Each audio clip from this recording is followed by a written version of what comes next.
आई शुभ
तो बेसी गौर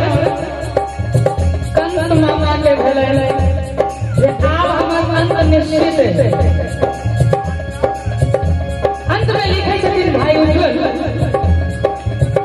मथुरा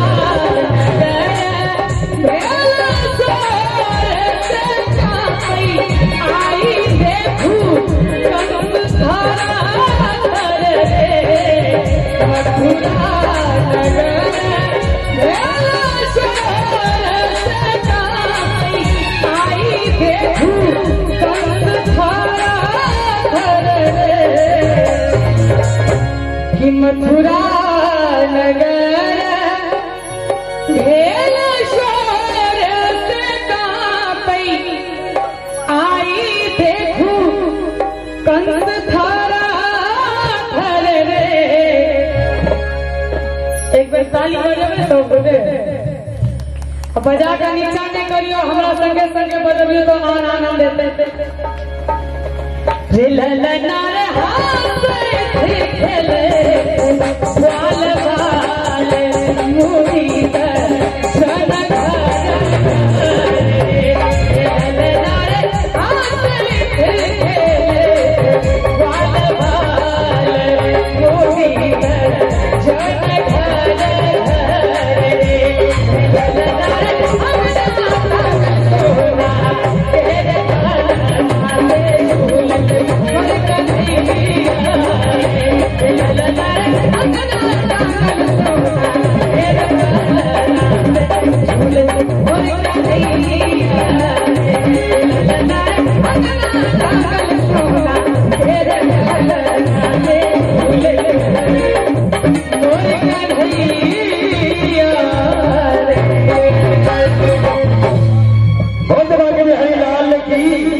चचा तो नीक लगले भैया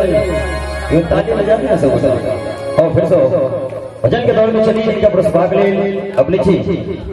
मिथिलांचल आन बान स्थान जिनका गीत घर घर में बाज रहल है सुश्री जूली झा जी। एखन भजन के दौर चल रहले है और समय सहज तो हम चाहे छी और किसी कन्हैया के भजन सब सुनाबी और तकर बाद सब तरह के नाच सुनाए। लुटैले भैया